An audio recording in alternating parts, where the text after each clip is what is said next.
Hey, it's the Sportz Nuts. Let's get it. Welcome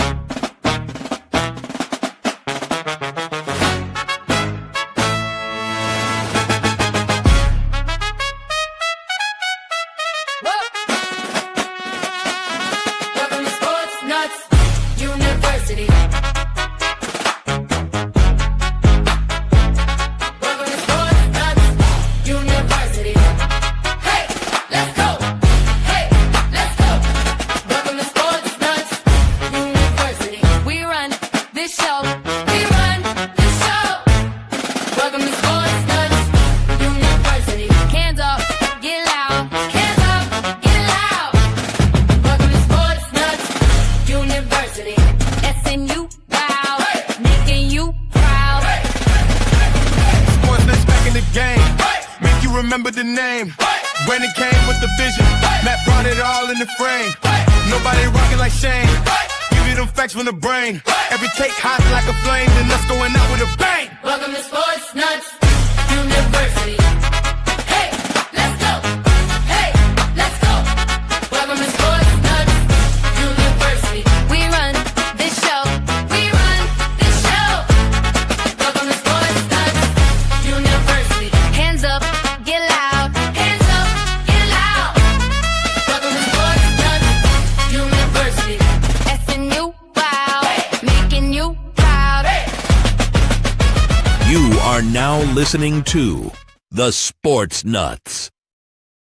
What is going on, my beautiful people? I hope you guys had a fantastic week. We are back and better than ever. As you guys see, our good friend Mark is with us. Thank goodness. We're always good to see him.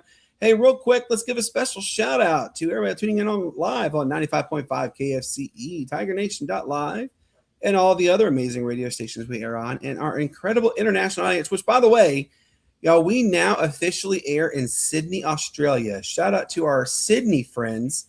I know Jason is watching actually right now. So shout out to all of Sydney for tuning in. We greatly appreciate you all. Tonight's episode is going to be a lot of fun.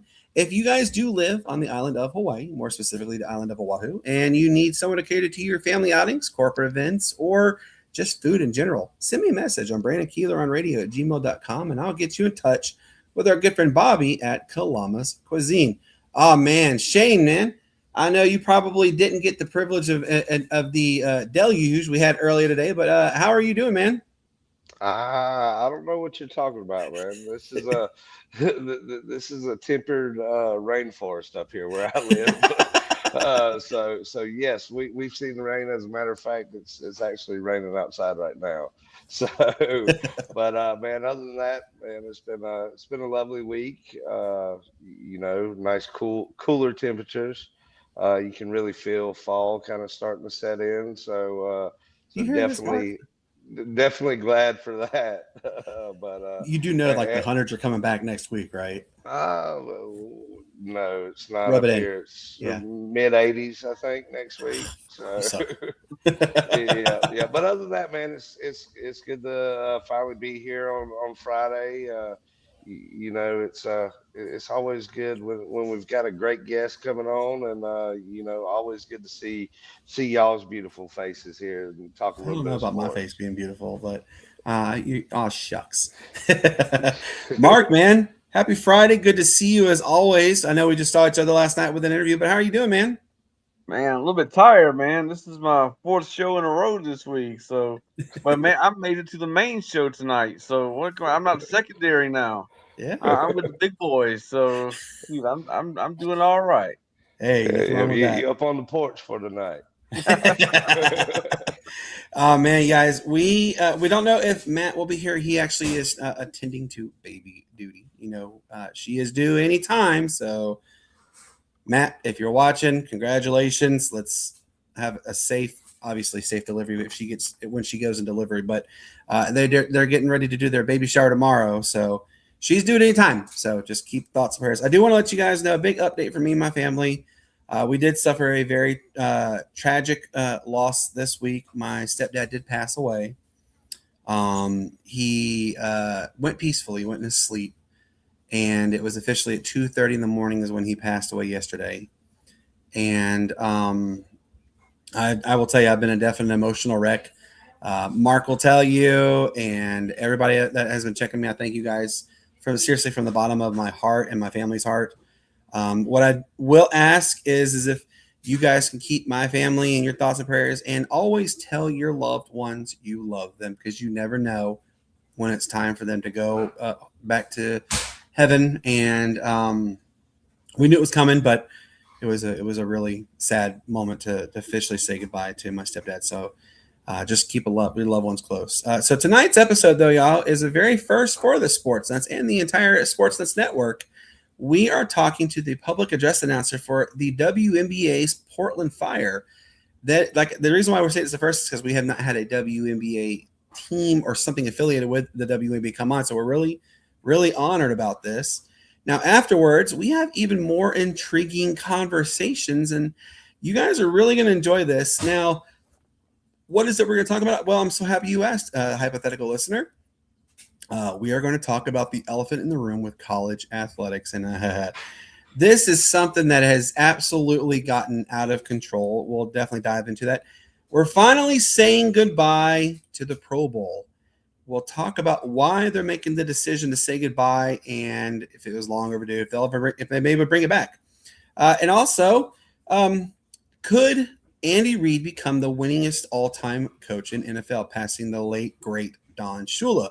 We'll talk about that as well. And let's take the wind-up dial and go back in time to 2001. And we're talking about the greatest team that never was. What that was, we'll talk more about that later. We have honorable mentions where we give you love for up to 5 stories that the mainstream media doesn't give care for, but we do because it's in our DNA. All right, let's not keep him waiting any longer. His name is Jeff Lucero. Oh, boy, I can't talk. Jeff Lucero. He is the public address announcer for your Portland Fire. Jeff, how's it going, man? My goodness, what a way to kick off the weekend, hanging out with y'all on a Friday evening out here in the Northwest. Man, so good to be with you. But Brandon, I want to touch on what you just talked about a second ago, because it's really want to extend my heartfelt condolences to both you and to your family as well. I know it's obviously been a very, very tough week for y'all and for you and yours all week long. But, man, you got 3 people anyway right here, kind of all rooting for you. Team Keeler is in full effect here on a Friday night.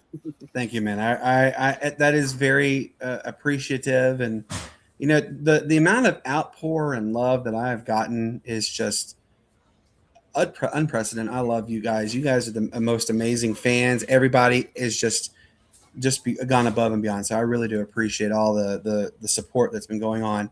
So let's dive right into it. Now, y'all are a brand new team, Jeff, and your team, regardless of what people say, they're actually one of the hottest teams in the WNBA. Hot meaning how much y'all have lit up the entire basketball world. Now, what do you attribute to the level of success that the Portland Fire have obtained in their inaugural season? That is a great question. I think first and foremost, it starts at the top. We have a great front office. They just full of brilliant people who are committed to, I think, first and foremost, two things. One, putting a great team on the floor and competing hard every night, and then 2, connecting with the community here in Portland and the surrounding area. So whether that's Portland or state of Oregon or just around the world, shout out to everybody in Sydney hanging out with us, Hawaii too tonight.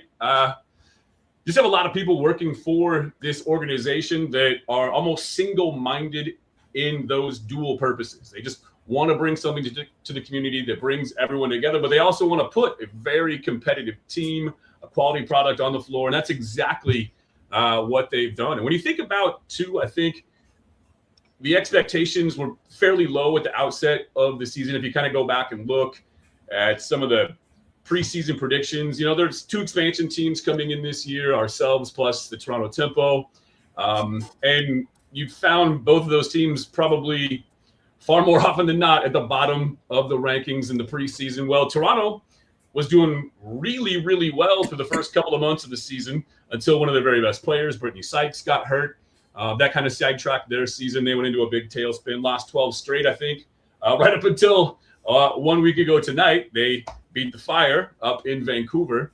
But then for us with the Fire, they have just been able to put together what so far anyway has been a spectacular season that really has exceeded everyone's expectations, probably at least outside the organization. Inside, this is probably what they all expected, but and that involves, I think, just everyone buying in to the system, from our ownership group at Raj Sports to our president, Claire Hamill, our general manager, Vanya Chedornevitz, to the head coach, Alex Sarama, to all 12 players that contribute on the floor night in, night out.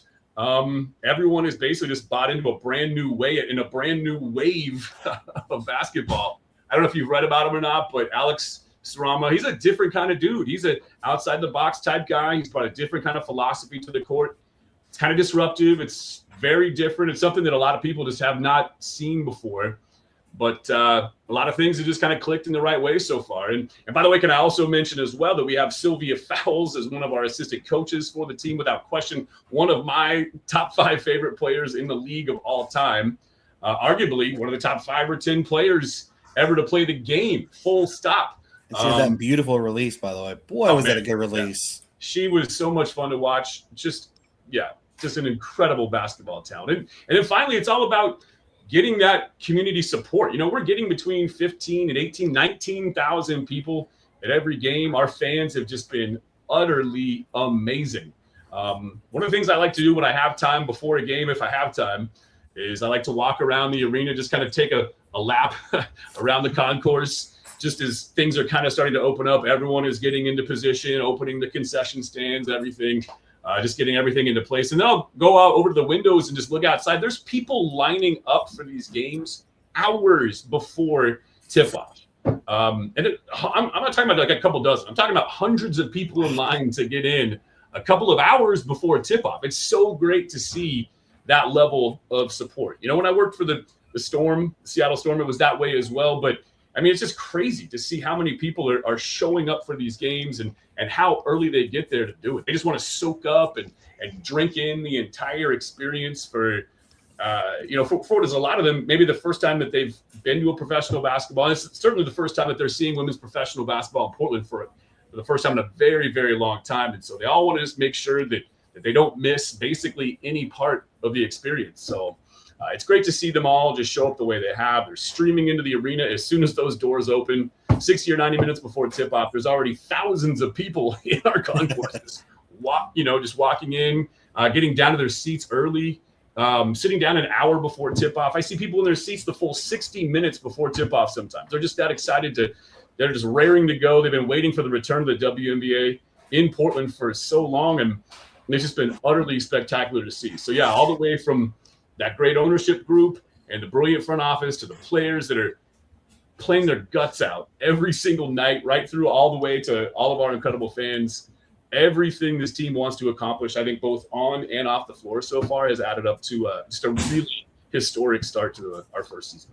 Oh yeah, and I'm a girl dad times 4, so we watch women's sports quite a bit, and I mean, every time I've gotten, by the way, y'all are playing the Dream tonight. So shout out to both teams playing, but I believe they're actually playing at State Farm, which is good. That means that it's going to be a close to a sellout. So really excited about that one. Shane, go ahead, man. Oh, yeah. Well, Jeff, as Brandon just mentioned, man, thanks again for joining us this evening. Man, we really do appreciate it. And as you just mentioned, the Fire for their home opener had 19,335 fans on hand for that home opener, which is an attendance record at the time for the largest opening crowd for an inaugural season. So what I want to do is, can you take us back to May 9th? There at the Moda Center with all the people there, 19,300 plus, you sitting right there behind the microphone. What was it like for that first time, them coming out and you being able to do that for Portland? Yeah, man, I wish y'all could have been there. It was really something. I mean, the first word for it really is unreal. You look up and you see every person standing for a lot of that game, every seat accounted for, and you just look around the whole room and you realize how long that these people were waiting for that very moment to arrive. And finally, we all get to just enjoy it there together. It was magical, basically. I don't know how. I mean, it's almost indescribable. I mean, I can give it a shot, but man, it's tough. It's tough to do it justice. I'm not even gonna get close, probably, to what it actually felt like. But definitely one of the most unforgettable moments and things in my lifetime, no question about it. Getting to be in that room was an honor, really, just a privilege. Being able to witness history for the return of the WNBA to Portland after, the Fire had a team back in the early 2000s, and this is a community that waited a long time for it. Portland is frequently called the epicenter of women's sports, and I'm here to tell you that's exactly what Portland is. Just last week, we opened a brand new training facility for both the Fire and the Portland Thorns women's professional soccer team that plays in the NWSL. Same ownership group as the Fire too. Raj Sports owns both franchises. I got to be at the grand opening for that facility, and I'm here to tell you guys, it is a palace. It is palatial. It is an absolute gemstone, a marvel. It is unreal. You walk up and down the halls of that place, and you go into some of those rooms of that building, and your jaw just hits the floor. Portland just kind of continues to make history as it's kind of going along, and it's just been utterly fantastic to get to watch it unfold basically in real time this year. So just like we talked about with opening day, when the ball tipped off, how noisy it was right up until a week and a half ago when the Fire and Thorns kind of ushered in this whole other era with this brand new state-of-the-art training and practice facility for both teams. Check this out. It's got a full court, it's a replica of the court inside Moda Center in the gym. That's what the Fire will be practicing on. It's two, the same color scheme, everything. It looks exactly like the floor does in the Moda Center. They've also got a full-size soccer pitch for the Thorns to train on. Every single detail that went into it is perfect in this facility. What they've done there, I think it's something that every other professional sports franchise in the States, really, I think will be kind of looking at and trying to say, hey, look, we need to do what those guys just did. How do we find a way to create a space to house our teams the way Portland just did it for the Fire and the Thorns? But yeah, to kind of go back to your question, it's just been such a spectacular, such a significant year for sports in Portland, and getting to be a very small kind of complimentary piece along the way has been a real treasure for me, and I don't take any of it for granted. It's just special every day, all the time. I will say we like to watch the Portland Cascade, by the way, and my daughter loves watching it. My wife plays softball her whole life, so my daughter plays it, and we absolutely enjoy everything about it. Mark, go ahead, man. All right, Jeff, appreciate you coming on here again, man, like everybody else said.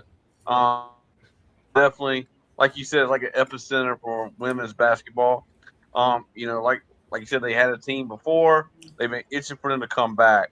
One thing I want to talk to you about, you have the unique opportunity to be the first PA announcer for their return. So has it sunk in yet that your voice is now going to become part of how Portland fans remember the beginning of this second go-round?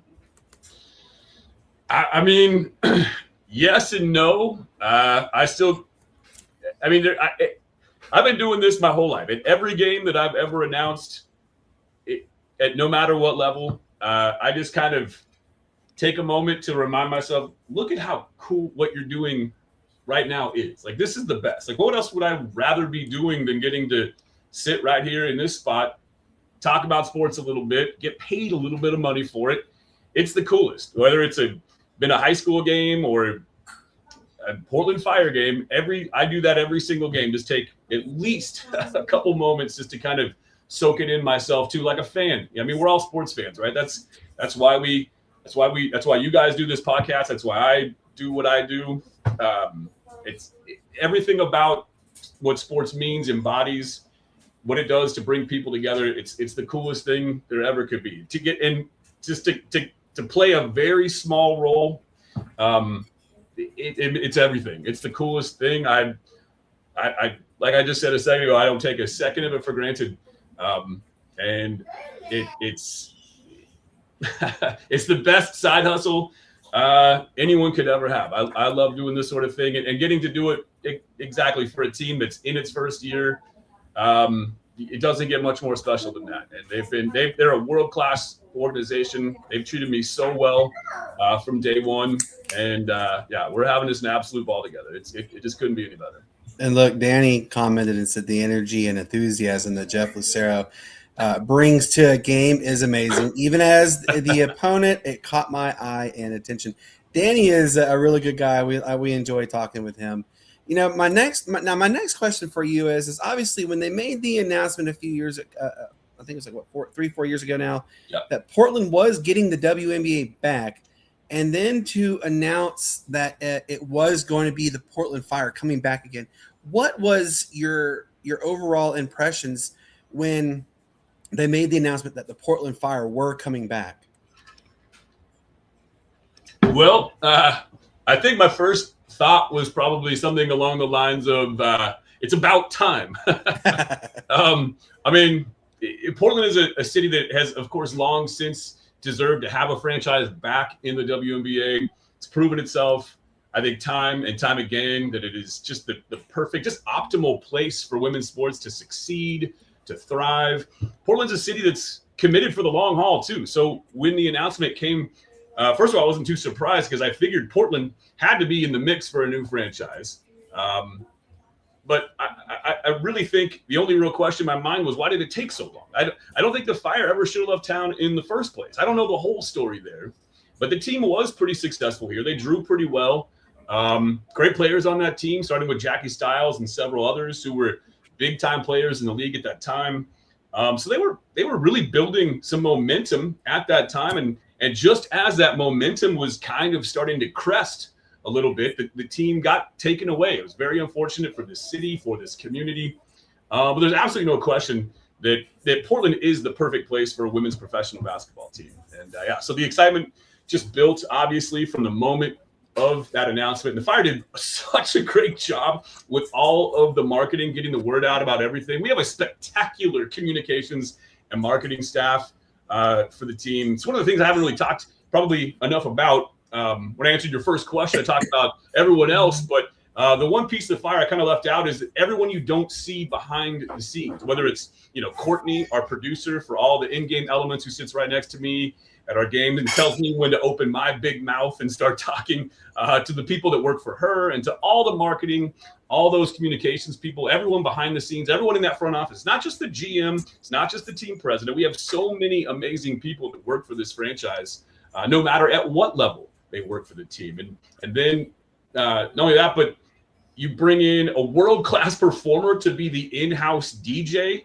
a woman by the name of Zaya Bell, who is just utterly incredible. She's a spectacular DJ. She's an amazing recording artist herself. Look up her music, man. She is really, really good at everything she does. She's just been a spectacular addition to the Fire. And then our in-arena MC, Trey Renee, she is a Portland celebrity, an absolute legend. She is the voice of Portland.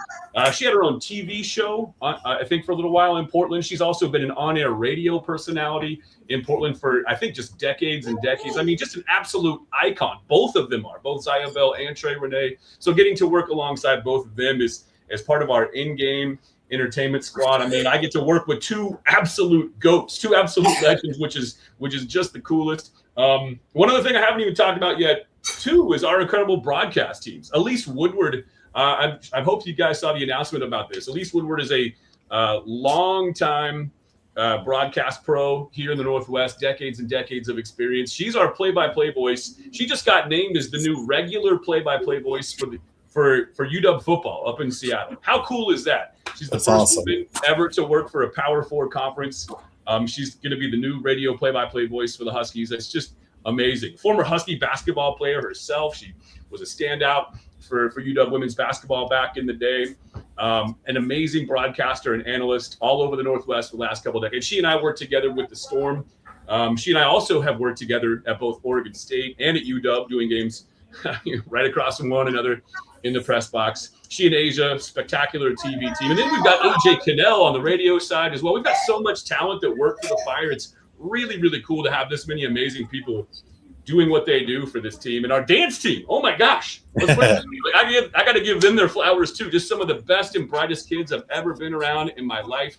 I think that when you look at the overall makeup of everyone that works for this organization, it speaks to why Portland is in fact the perfect place for a WNBA team to not just be placed, but to set itself up for success and ultimately just kind of take it from there, run with it and succeed and flourish and become a huge, just central piece of the greater Portland community. It's been fascinating to watch. And I can't wait to see what happens as the future continues to unfold in front of us. Absolutely. Shane, go ahead. Oh yeah, well, Jeff, once again, thanks for coming on, man. We can't, the team here really enjoy talking about the WNBA, and finally to have somebody on connected to a team, man, we really do appreciate it. But I know we've kind of talked about kind of how it was at the first part of the season, but now say 10, 15 years from now, how are you going to kind of look back on this, and what will you remember most about this inaugural season? And kind of as you were talking about it, where do you see the Portland Fire kind of, and what they can become over the next 5 years or so? Oh man, that is so much fun to think about. 10, 20 years from now. Oh man.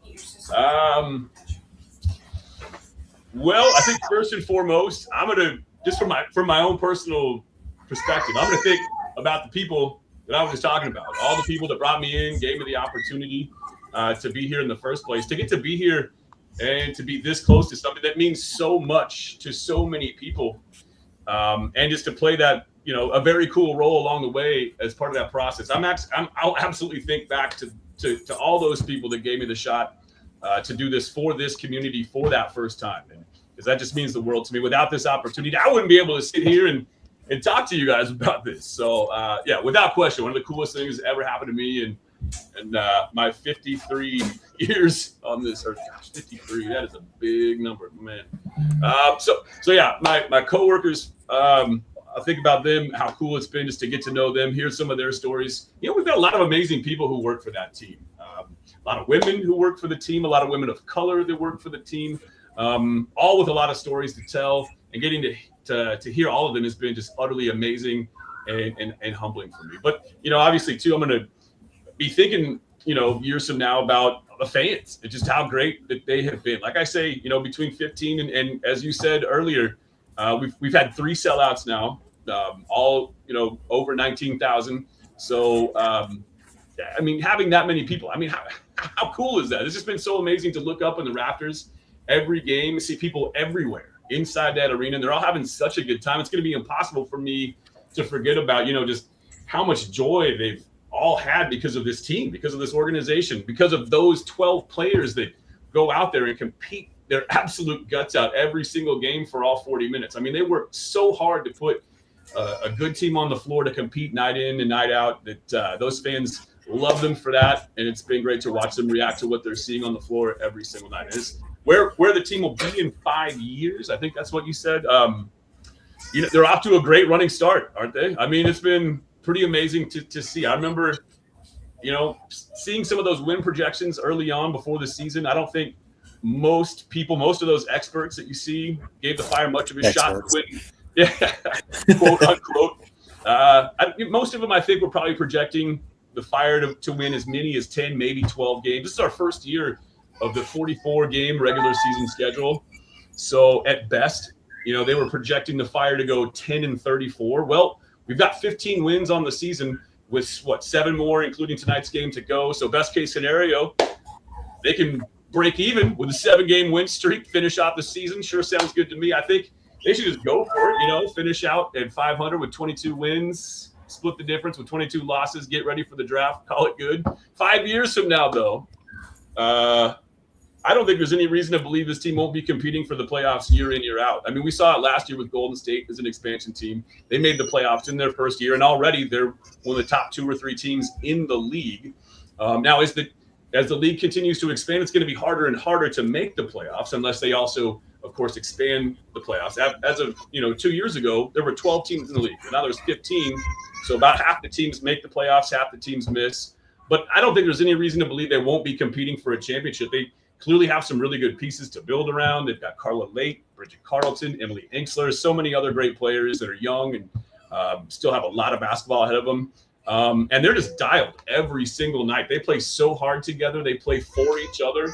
When you've got that kind of mentality and everyone's kind of bought into the system, there's no question that setting their sights on a championship ought to be what they're aiming for. And of course, that's what they're aiming for. You know, I mean, that's what professional sports is about. It's what all sports are about: winning championships, getting to that mountaintop.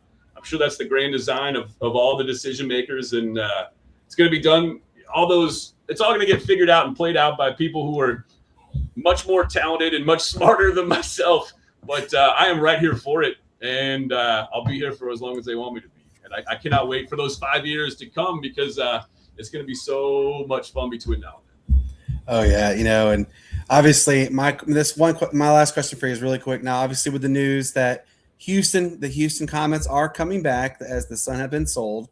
Obviously, now we know that Cleveland's new name is the Cleveland Sirens. Now, the word on the street is that the Charlotte Sting could be returning soon, thankfully.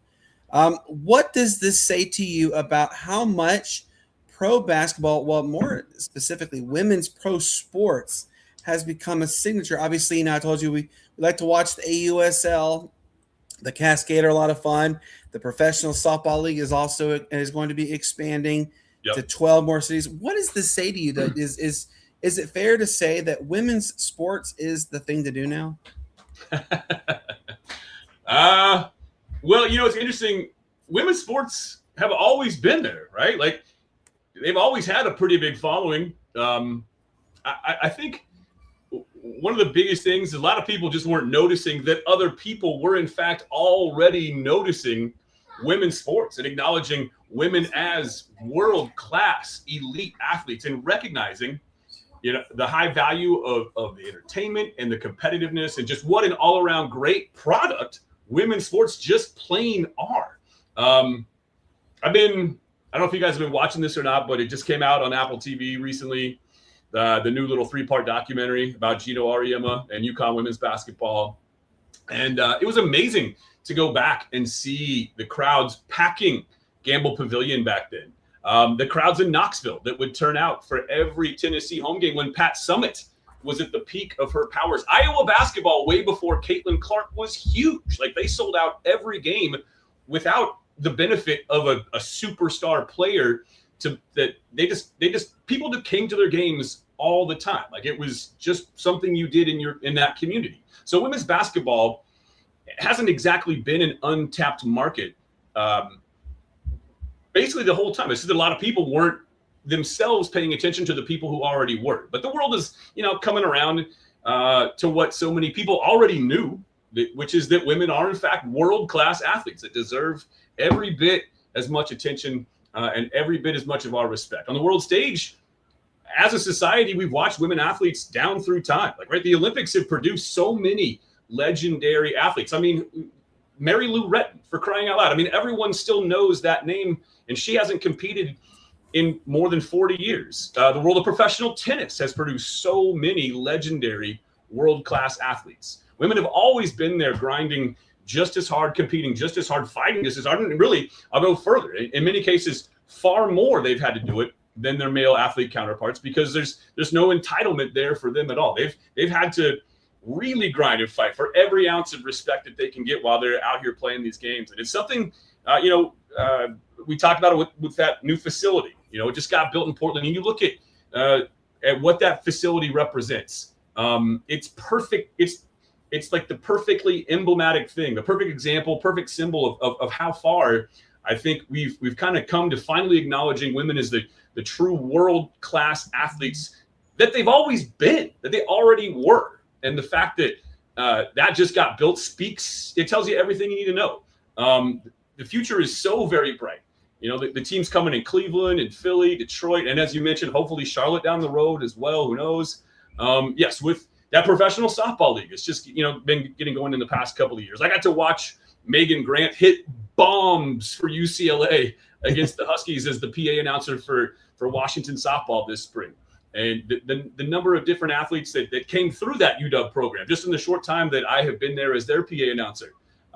Sis Bates, who also plays for the Portland Cascade here. Bailey Klingler, who was a draft pick right away for the Houston team. Several other players that are just absolute lights out world-class softball players. I've even gotten to share the press box with one of the greatest softball players I've ever seen, and maybe that I've ever even seen, period. Danielle Laurie, who pitched the Huskies to their lone NCAA national championship back in 2009, I think it was, pitched through every single pitch of that entire College World Series. Can you imagine? Every single pitch of every game that the Huskies played in the College World Series in 2009 was thrown by Danielle Laurie. Like, that is unrecognizable to me, unfathomable to me. That level of determination, that level of grind and focus, that level of drive and intensity. I mean, how cool is that? I mean, who can even? How do you even match that? I know, it's pretty amazing. I could absolutely go on and on for a very long time about that, but yeah, it's been super cool to be able to kind of hitch a ride with all these amazing elite athletes at the same time that the world is finally kind of catching up to just how good these women are at the sports they play. Oh, absolutely. Mark has a quick comment for you. Go ahead, Yeah, Mark. sure. Jeff, you've been great. I love the energy. I cannot let you go with the fact that you just mentioned Gina Oriema, Iowa, and Tennessee, and did not mention the GOAT Dawn Staley. That's a mea culpa for sure. Who I think has been one of the pinnacles of bringing women's sports on a whole before everybody. So I can't let you go with that one, my friend. Rightly so. No, like I said, I mean, it's something we could continue to talk. Dawn Staley, I oh my gosh, if there's like 5 people in the world that I could sit down and have dinner with, she'd be on that list. She is just one of the most fascinating, like just coolest people. I mean, from a distance, that's what it seems like. I would love to pick her brain. Philly kid. I mean, I love watching her play in college. She was at Virginia, just an absolute baller. Olympic player. Oh man. And everything she's done at South Carolina, the players she's brought in, that statue of Asia Wilson that's outside the arena there now. Yeah. I mean, forget it. I mean, like Diana Taurasi was the GOAT of the WNBA, no question about it. But she is, if she hasn't been passed by Asia yet, she's about to be. Like, it's only because Asia hasn't played as long as DT played in the league. But yes, no question. Dawn Staley deserves all the flowers. She is a spectacular coach. She's obviously going to be in South Carolina for as long as she wants to be. But when that Philly franchise comes to the WNBA, I've said that too. Hard for her not to go home, right? Like, I've said that I could see her going back. I really could. Yeah. That or Charlotte. I've seen both. I'm a Sixers fan. I wanted her to come coach the Sixers when we hired Nick Nurse. Hell yeah, that'd be spectacular as well. Absolutely. She could probably get them over the hump. She could get them to the chip, no question. No question. Absolutely. She is an elite level. She's elite level, absolutely. Well, Jeff, his name is Jeff Lucero. He is the voice of your Portland Fire. Jeff, real quick before I let you go, can you let everybody know where they can find you on social media, please? Oh, sure. I'm pretty easy to find. First name Jeff, just like it's spelled on the screen. _ Lucero, just like it's spelled. I'm super easy to track down on both Twitter, Instagram, Facebook, all of it. LinkedIn. Come find me. Let's be friends. Let's hang out. Absolutely. Mark is going to reach out to you because, Mark also interviews. He has a segment on our show called Mark's Peanut Stand. So he's going to reach out to you because he's going to do a little more in-depth interview with you. So, but Jeff, man, I appreciate you from the bottom of my heart. Matt also has commented on here that he appreciates you coming on. And we are beyond thankful for you, man. And Jeff, I want you to do me a favor. Go and enjoy your evening. I know the girls are playing. I actually have been kind of keeping a little tabs on the score, but I have all the Atlanta stuff going on. So I'm like, oh my God, I got to watch where my Falcons are and then whatnot. But Jeff, man, I appreciate you, and we'll talk soon. Sound good? Well, before I sign off, I got one bone to pick though. I got a lodge a complaint with your booker because I was watching last night. I got to ask it. How in the world did you have me on the day after Tom Hutler is on your airwaves? He's only the very best to ever do it. He's who all of us in the Northwest look up to as the absolute gold standard in PA announcing. He is an icon, Jeff, I an could do that absolute interview legend. all night, man. I had so man. much more I wanted to talk about. I didn't, like I said, I'll be getting back in touch with Tom again. Oh man, that was priceless. I agree. Mark, I love listening to you ask those questions, and it was so great to hear him tell those stories about those M's teams, especially the '95 and 2001 teams.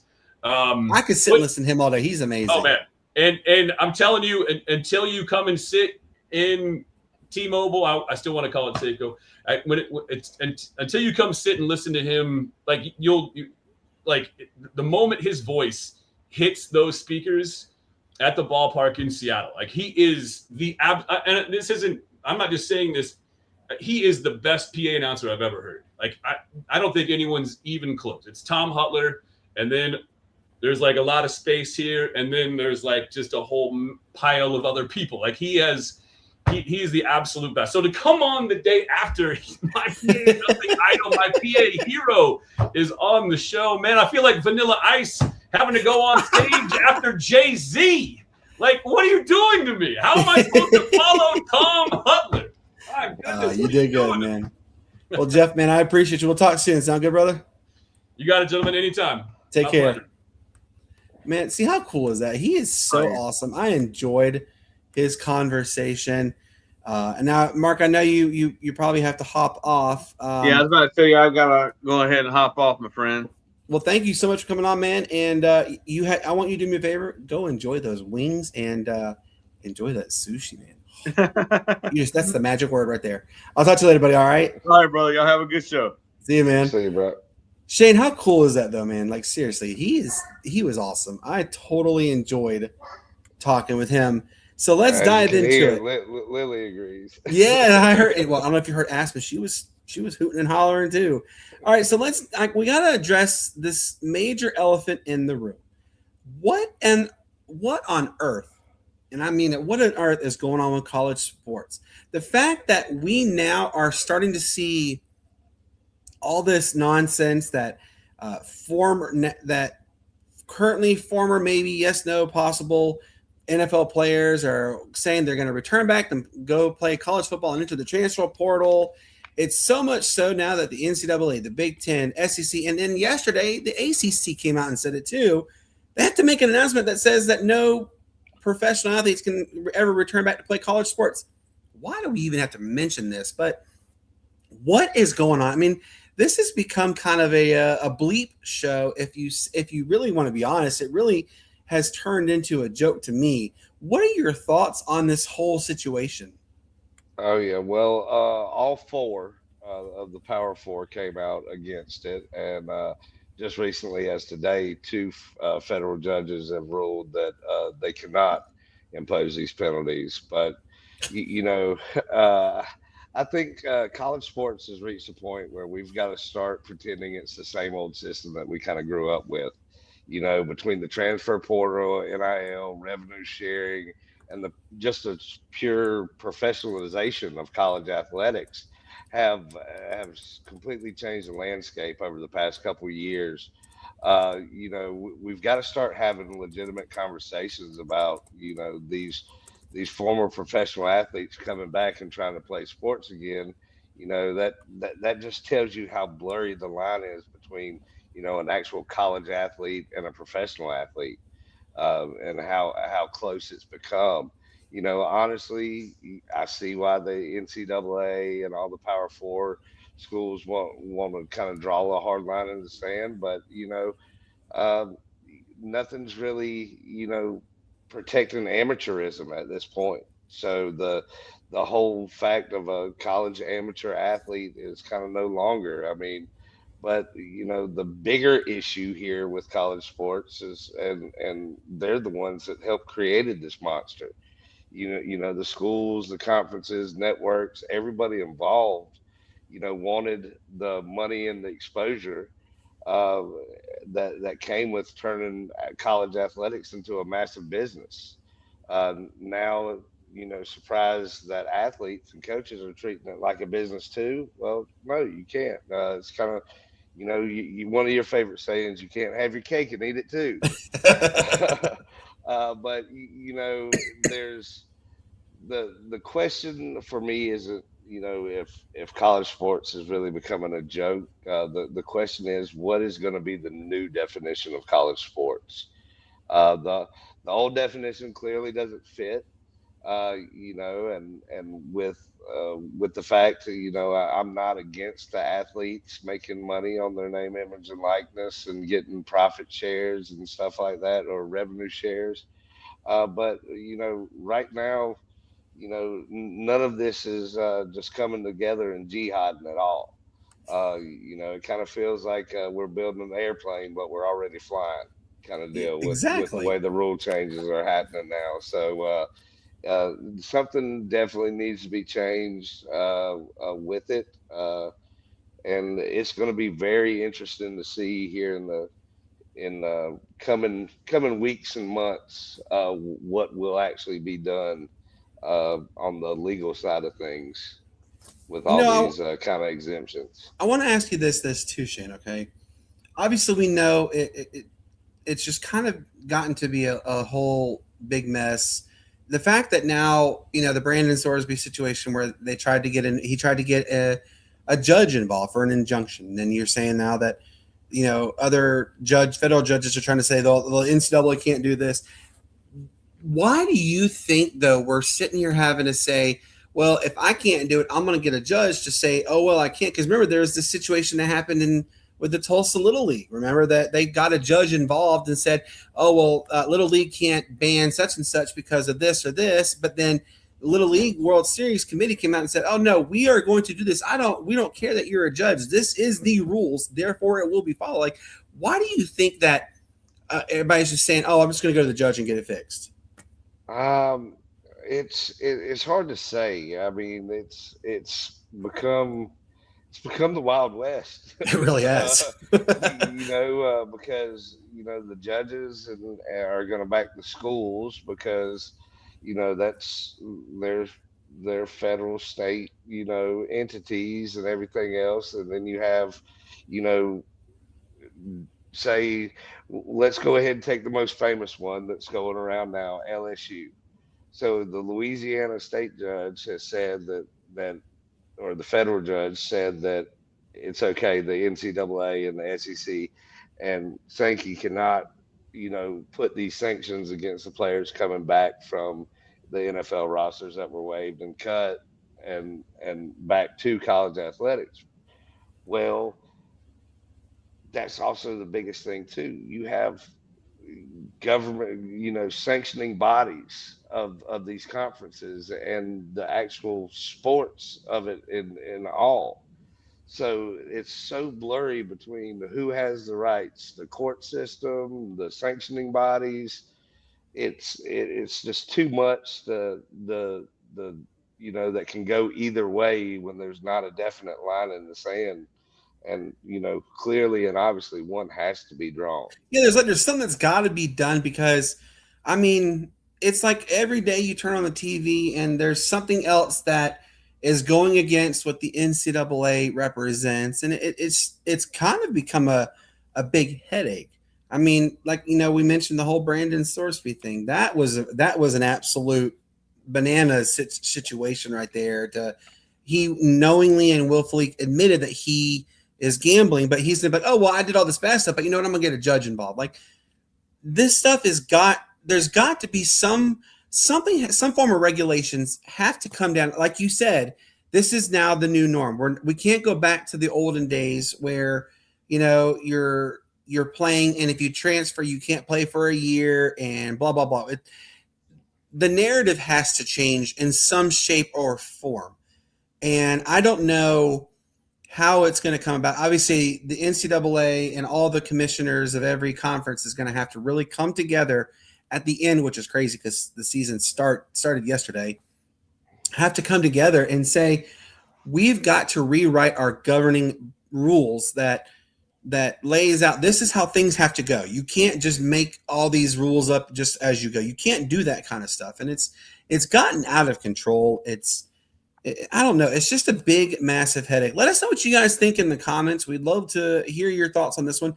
Shane, let's go to the next topic. Now, this one I'm sad, but I'm happy about too. It is time we finally got to say goodbye to the NFL Pro Bowl. The Pro Bowl has become a joke, and rightfully though, it did deserve to be put to bed indefinitely. Now, I don't think it's been like quality since they changed it to, remember it used to be after the Super Bowl to become the before the Super Bowl.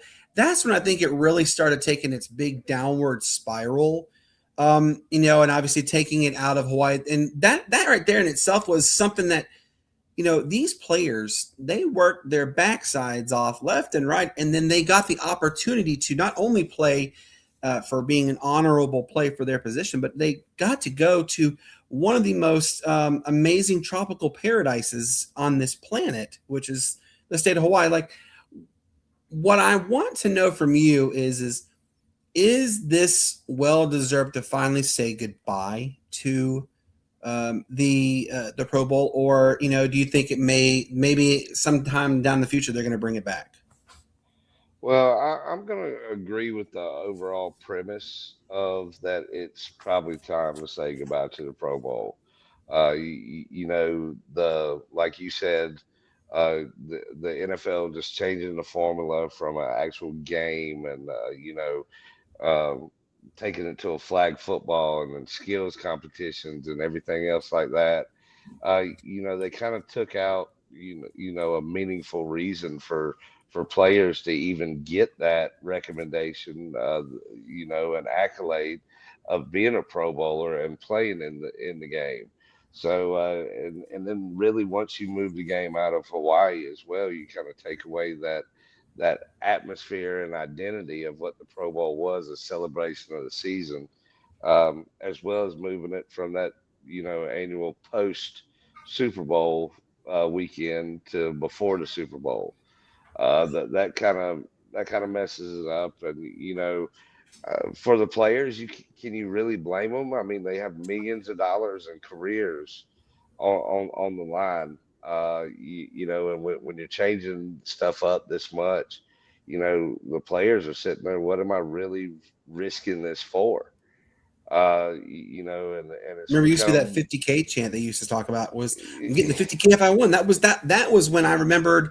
I was like, man, this is starting to become an absolute joke. Yeah, and I mean, if the NFL, to me wants to recognize its best players, I'd rather see them do it the week after the Super Bowl, and make it a kind of reinvent the concept. I like the skills competitions. I believed all the players liked the skills competition.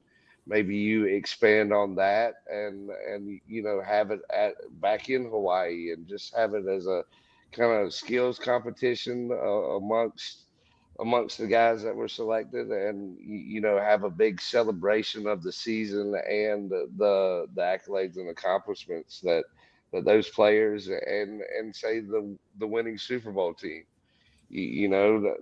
Not only the quarterback goes to Disney World, but now all of them get to go, kind of deal. Going to Disney World. Yeah, it's in the end, it's not necessarily sad for me to see the Pro Bowl kind of go away. I'd love to see it come back at some point, like I said, if they reinvent it. But it's once they took the pads off and took it away from Hawaii, it kind of just became almost irrelevant. Especially the week before the Super Bowl, you're kind of gearing up for that Super Bowl anyway. So I used to enjoy watching the whole activities. Did you do the same thing? Like, I mean, I was glued. I would have it on every day. I get home from work and I have it on because they were showing all these like the practices, the skill competitions, whatnot. That was a lot of fun to watch too, And I mean, you also remember you hit the nail on the head. It was Hawaii. They're in Hawaii. These guys are getting a great opportunity to go out to a great paradise and then getting to showcase their skills. I mean, did you probably were just like me though. You like to watch those skills things before, didn't you? Oh yeah, I think the best one that they used to have was the long distance throw. Yes. Remember when Joe That Flacco did it? was yeah. Well, that was kind of one of the parts where you could hear the guys talking back and forth and Hmm. chirping back and forth about who was going to do the best and all that kind of stuff. And then when you go out there and you sling a 70-yard bomb and everybody just sitting there on the sidelines, your peers that you play against, and you got blood, sweat, and tears out on the field. They're laughing, hooping, and hollering. It's definitely those kind of moments are what the Pro Bowl was about for the players and that camaraderie. And once they took it away from actual events like that and a destination type deal, they lost it, and they couldn't ever get the momentum back. So it's time to back up. Like I say, it works sometimes. Something's not working out. Let's back up and punt this thing and revisit it again. Hmm. To me it's sad to a degree because it was one more week of football that we got to watch. But I think, I mean, Matt will even allude to this too, just like you have, is that it really wasn't fun to watch anymore. I mean, you turn on the TV and you're like, oh God, the Pro Bowl's on. Like, I mean, that right there alone should tell you people are sick and tired of what has transpired. Let us know what you guys think. Should the NFL bring back the Pro Bowl, reinvent it, and bring it back? And obviously, people want it to go back to Honolulu. New Aloha Stadium in on the Halava district is being rebuilt, so maybe we'll see it there. Who knows? All right, let's go to this next topic. I want to talk about this now. This list that I have right here, I'm going to show you guys the list. This is the career winning records for all these amazing coaches. Obviously the number one though is the late great Don Shula. Now, folks are saying that Andy Reid could surpass the great Don Shula. Do you think, Shane, that he will overtake him and become the all-time winningest head coach? Because remember, Andy Reid's been around for, gosh, ever and a day, I think. How long has he been on the sideline? It's been what, almost 30 years, right? Yep, almost 30 years. Do you But think he will surpass Don Shula? Because I mean, you look at the numbers. Don Shula won 328 games. It's the all-time winningest. Andy Reid's at 279. Do you think though he will be able to surpass him? well, see, I love this conversation because Andy Reid, has put himself in that neighborhood where we can't really just say, okay, this is kind of a far-fetched thing, But I'm gonna kind of pump the brakes and yield with caution here, in saying that he will pass Don Shula. We're talking about the regular season win record, which Don Shula owns at 328. He also owns overall record at 347. Andy Reid, is 279, only 49 wins away from Shula's overall record, and only 40 wins away from his overall record, which Andy Reid has 307 wins. But he's been at the helms for 27 years already, going into his 28th year this year. That's crazy. So I mean, if you look at what his Chiefs teams have done in the past 5 years, Except if for last he year, but yeah. I mean, but if you look at the average win total over that 5 years, it's right there around 11, 10. So if he were to stay at it 5 more years, definitely that record is eclipsable at that point. He is 68 now, though. So you really got to look at, how many seasons does he have left? Um, it's a massive commitment for a coach who's already been with the league, for nearly 3 decades. So, it's kind of one of those things. But Shula, Shula coached 33 seasons.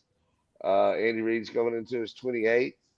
Maybe So it could happen. yeah, maybe. So it's definitely Andy Reid can catch Don Shula, but I'm not gonna go bet the yard on it right now.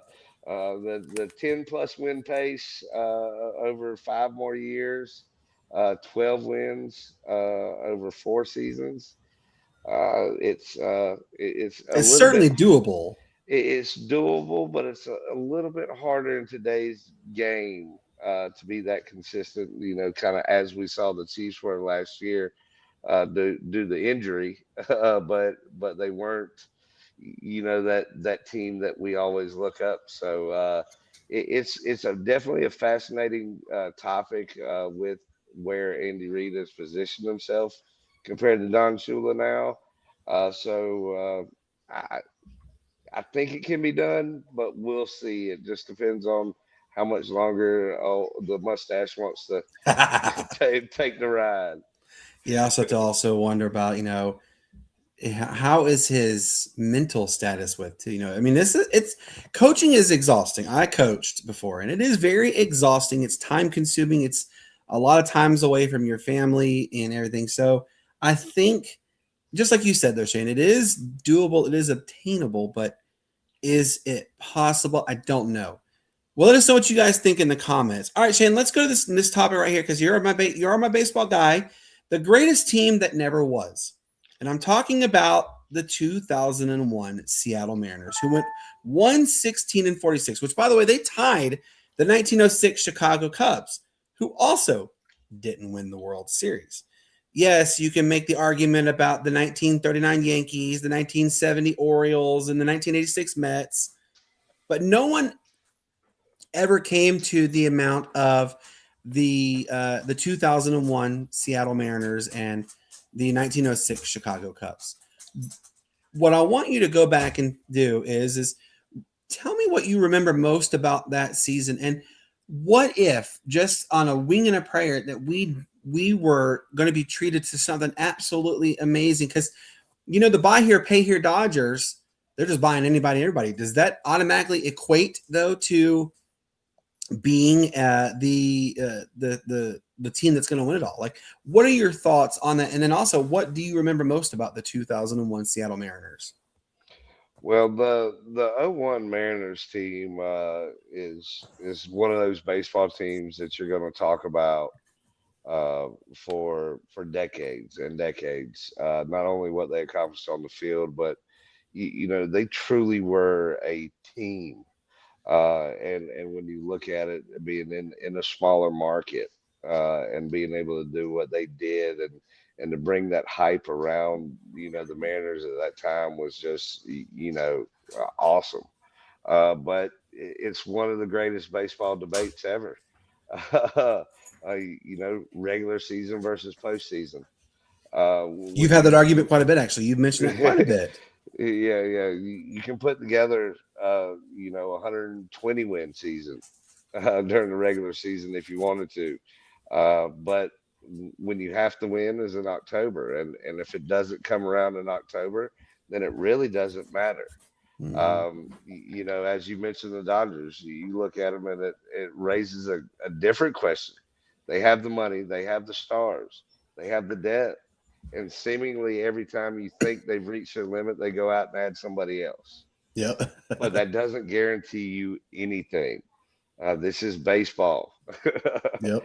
You still have to stay healthy. You still got to execute. You still have to win those crucial games going down the stretch, going into October to really poise yourself as that kind of postseason win go home mentality. I mean, we've seen plenty of talented rosters before come up short in October. Look at the 98 Braves. Remember them? Oh yeah, I definitely remember the '98 Braves. But that's what makes baseball so great is the what ifs. What if as we see the Braves this year have only lost one game to the Dodgers in the regular They just season? swept them too. Yeah, which was yeah, just cool. swept them, but all year have only lost one game to the Dodgers all year, I believe, and yet we can get into the first round of the playoffs and play the Phillies and get swept by the Phillies, Yep. and then the Phillies go get swept by the Dodgers. It's one of those things that baseball is baseball, and it's the season's so long that you have to get hot at the right time. That's what makes it so great as well. But uh, when you stack up talent like the Dodgers have, you have the opportunity to have a couple of injuries, have a couple of miscues here or there, but have the talent to back it up. Of course, they pay for it, but that's another great thing about the playoffs in any sport. Everybody starts off 0-0. That's right. So Absolutely. And I got to the borrow a best quote though. record the best record will hoist the trophy at the end of the year. And I got to borrow a quote from Brad Pitt in Moneyball. How can you not get How can you not be romantic about baseball? It's just something about it that, I mean, you could, it's not just about hot dogs and tickets. It's just something about baseball that just that hits differently. And Shane, and I understand your love for it, because I mean, heck, I have absolute admiration and admonishment for baseball. It's just something about it. I mean, going to the ballpark and July, hotter than blue blazes outside, but you outside, you're drinking a nice cold beverage and having a hot dog and just soaking it in. It's just something special. And I've often asked, and our good friend Adam, who is a diehard Seattle Mariners fan, I've often asked, what could have been? What could have been? But to quote the great Vince Lombardi, if fans and butts or candy nuts, we'd all have a Merry Little Christmas. Now, he used different wording, but we're not going to use it because it's G-rated. But I mean, you can't live in the land of what if, but just you got to always wonder what could have been. That's why they call the 2001 Seattle Mariners the team that never was. I mean, just so much. Well, let us know what you guys think. If Seattle had stayed hot, would they have, how many championships could they have won? We will never know that answer. All right, Shane, it's time for everybody's favorite segment. It is the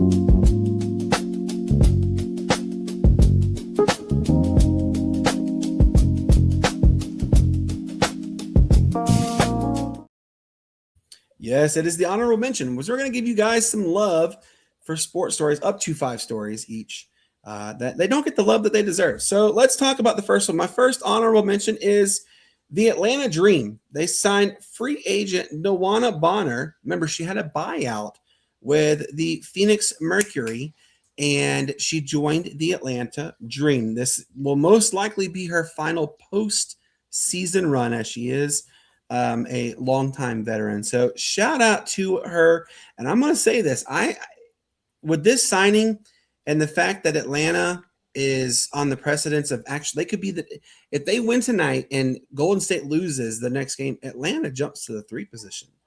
So that just shows right there that Atlanta is in it to win. I think if they hold their cards correctly, Atlanta could win, or at least definitely challenge Minnesota and Las Vegas for their trophy. All right, Shay, give me your first honorable mention, please. Oh yeah, well, all right, NASCAR fans. My first honorable mention is for you guys. We've got the 2027 NASCAR schedule. NASCAR officially released it this week. A couple things kind of caught my attention. First off, I love seeing the Clash go back to Daytona, giving it kind of the true Speed Weeks feel that we used to have. Don't lie, you circled it already, didn't you? You've already circled it on your calendar. Oh yeah, February 13th and then February 21st. Clash the 13th, and then the 500 coming up the next week on the 21st. As I said, it brings back the nostalgia and just feels right. Another big storyline. They reshuffled a lot of the races during the chase. Their NASCAR's version of the playoffs at the end of the year. Um, uh, Richmond is going to be the opening chase race. You see Watkins Glen get back into the chase. It gives the chase a road course to go along, and then you see kind of Bristol and Gateway Park, which is St. Louis track, get kind of shipped from the playoffs, but still in the season. So and the All-Star race going back to North Wilkesboro. This past year we saw a points race at North Wilkesboro. It was in North Wilkesboro that we knew it was and had seen in the past for the first time in a points race. So good to see that they're going to bring back a shorter race and an all-star race there. Hopefully one I'll go catch up the street. I was just about to ask you. A couple hours away, but it's definitely a great way to keep that historic track involved. And then going back to the Naval Base Coronado there in San Diego next year. It's very unique what they're doing there. And, I've heard rumblings that after 2028, that they're talking about maybe taking it to a street course style to different military installations across the country.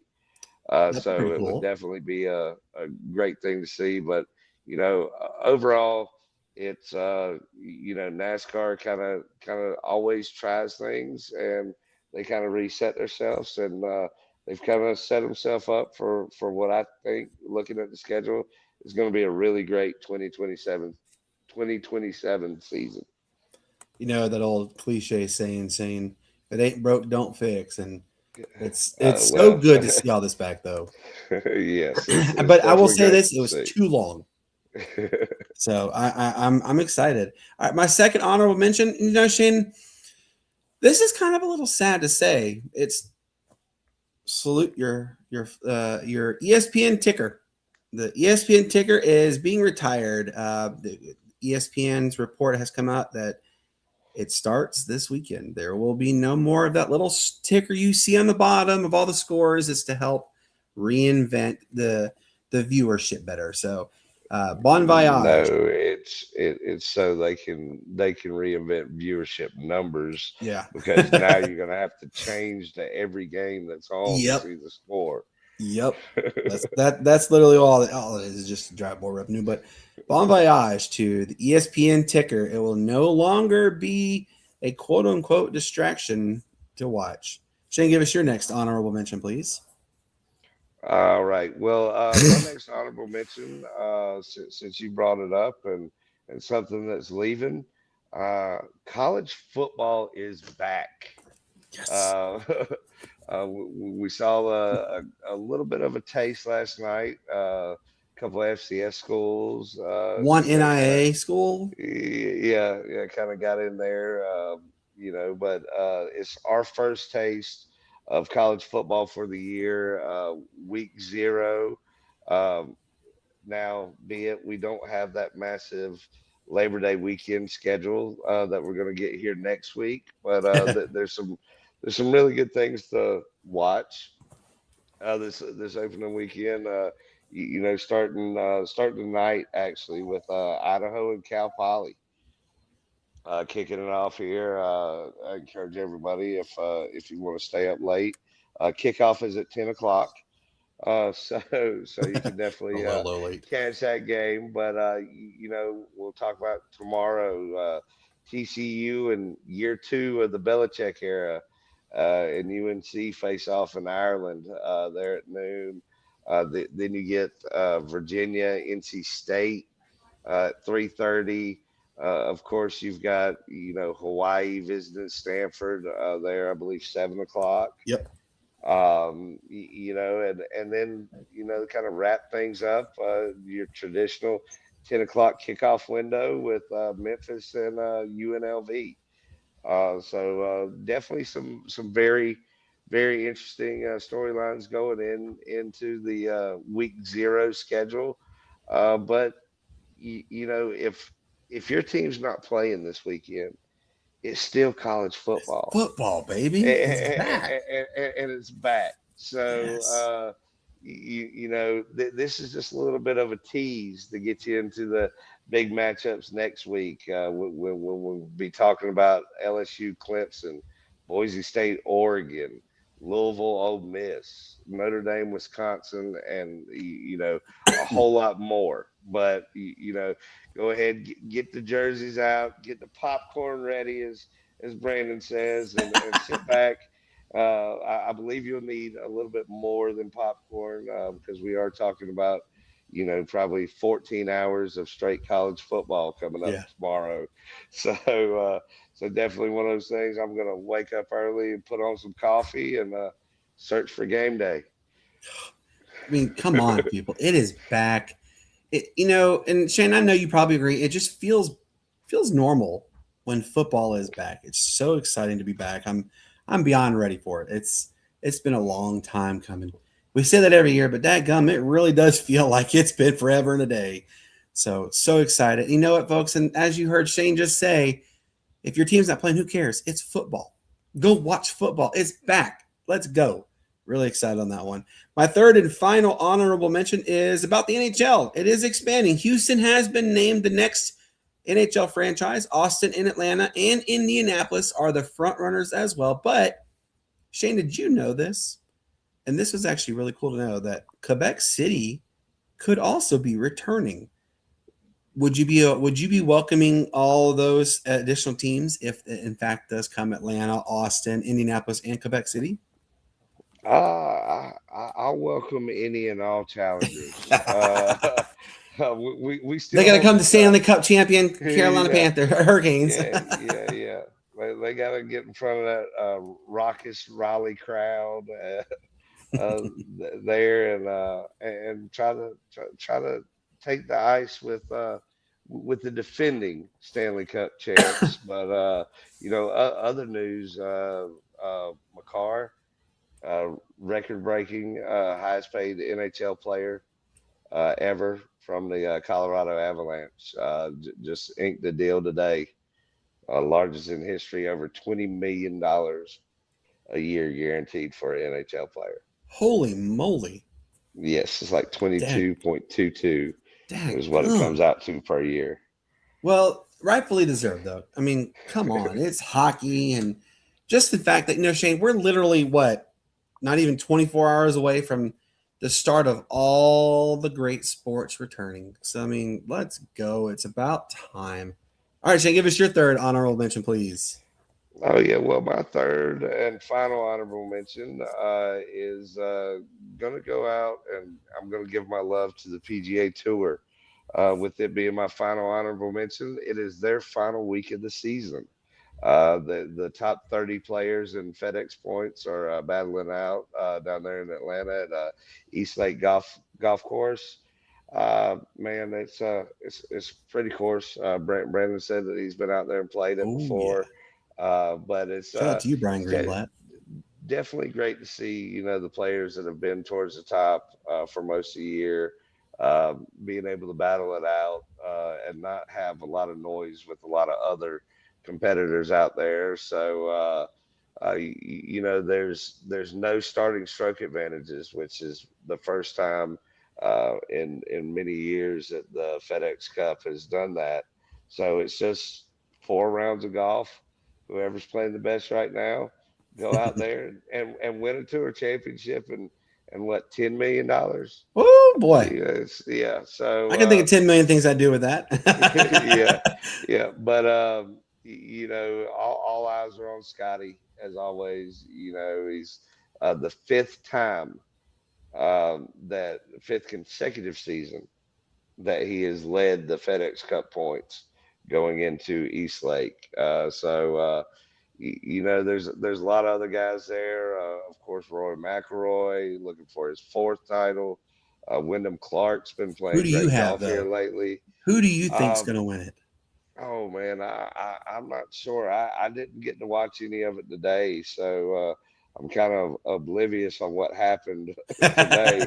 But there's a lot of great golfers. I mean, we're talking about the top 30 in the PGA Tour overall, and that's what kind of makes it such a great way to close out the season. You have your top guys in the playoffs. Such a great kind of backdrop there at East Lake, as it has been for many years. You've got major champions. You've got people that won big matches. You've got first time winners. So there's a lot of storylines and a lot of a variety of players out there that have this opportunity that comes down to this one final weekend. So golf fans, enjoy the weekend just as much as the college football fans, because this is going to be your last one that will crown the 2026 PGA Tour champion. No, you hate saying goodbye to certain sports, but then you realize that was a tremendous season. It really was. It was a lot of fun, a lot of great golf matches, a lot of great golf in general. And Shane, it's always hard to say goodbye to sports, but shout A out lot, to lot of young guys breaking out too. So Mhm. it's going to be very interesting leading up in the next season. Yeah, I'm eager to see what 2027 and beyond brings, because there's a lot of tremendous talent out there, man. There's Oh yeah, a lot too of much. tremendous talent, and with the rule changes for the two separate types of tours on the PGA, the champions and the what was the other one? Forgot, but they're splitting Oh, it into two different yeah, kind and we of don't know what's going to contenders, happen with Live. champions and the contenders. Yeah, and we don't know So what's going to happen with Live. Live is most it's likely going to go, well, so now we can I watch know some good golf. they're trying next season. I know that there have been letters out to people that work in Live Golf right now that says that there will be major downsizing uh, for next year. So we'll see. Yeah, we'll see. Absolutely. Y'all, this has absolutely been a great episode. We really had a good time talking with Jeff and talking story with you guys, and it was nice to be away from all the distractions that I have going on and getting to talk with you guys and getting to converse back and forth with Shane and good conversation with Mark. But so I want you guys to, if you haven't already, here is a list of the upcoming episodes that you guys could possibly tune in and put on your calendars. Episode 257 will be Tuesday, September the 1st. That's this Tuesday coming up. Ben Caminos, let's reschedule with him. We're really excited to have him on. Episode 258 will be Friday, September the 4th. Mike Maniscalco, the play-by-play for Shane's Stanley Cup champion, Carolina Hurricanes, is coming on. Episode 259 will be Tuesday, September the 8th. Chris Lowe, formerly of ESPN, now on On3 Sports, is joining us. Now, we have to go a little bit further to get to, not a little bit further. We have episode 260 will be Friday, September 11th. I know it's a hard day for everybody, but on September 11th, we have a really good friend of mine. His name is Jason. Him and his friends run a show called the Incoherent Sports Podcast Group. They are the ones that are based in Sydney, Australia. They're going to come and join and talk. We're going to get a little bit different perspective on sports over there compared to here. And then we have, of course, we know we have episodes all between, but this one really is exciting. Tuesday, October the 6th, it is episode 267, the play-by-play voice of the Tampa Bay Lightning, Dave Mishkin, will be on. Now, the interview will be done early on in the day, and it will air that evening. So we're really thankful to everybody who is who has been guest on our show, who will be guest on our show. It really does mean a lot to us. So as you guys do see, we are booking them left and right. If you guys are interested in possibly being a sponsor to the greatest sports talk show ever, send me an email, BrandonKeeleronRadio@gmail.com, or send Shane an email. Shane, provide your email real quick, please. It's s.owen1240@gmail.com. And send us a message, and we'll get you set up with the best rates possible. Come be a part of something special. All right, Shane, it is that time, man. The ending time is here. Obviously, we hate saying goodbye to everybody, but we'll be back on Tuesday. Quickly tell everybody your final goodbye, sir. Oh yeah, well, hopefully everybody had a great week. Here it is. We made it to Friday. The weekend is upon us. A great weekend, especially with college football kicking off. We got the races at Daytona this weekend. PGA Tour in Atlanta finishing up the season. So How many TVs you got on? I've got 2 TVs on. That's right now during the show, and one of those TVs has, let's see, a high school football game, 2 NFL preseason games, and the race on. So, so definitely gonna go ahead and this is the first weekend to get into my routine of college football weekends, waking up early, putting on a pot of coffee, and taking out whatever we're going to throw on the smoker, getting the TV set up on game day, and just kicking back and relaxing. So definitely going to enjoy that. Hopefully everybody out there enjoys their weekend as well. May your team win, or whoever you're rooting for win. Definitely. And, as always, may the good Lord bless you. Peace, love, and bacon grease. Peace, love, and bacon grease, indeed. And as Matt will always tell you guys, the weekend is here. And if you're going to partake in some adult libations, call a rideshare. Don't get flagged in a game of life. You do not want to get those whoop whoops behind you, because if you do, you ain't getting out anytime soon. You're going to have to wait until probably Tuesday to get even see that judge. So don't get flagged in a game of life. And as I always tell you guys, peace up, 8-Town down. Why? It's the greatest sports city there was. Hey, you guys have a fantastic weekend. Remember, spend time with your family, love each other, and always tell each other you love one another. I want to let everybody know, if you guys would possibly consider tuning in to Chase Cravey and Dirty Fanatics United. They do have our good friend Abe Gordon coming on this Sunday. So really excited for them. You guys have a fantastic weekend, and we will see you guys on Tuesday. As always, enjoy this amazing outro that has been done by Matt, and goodbye.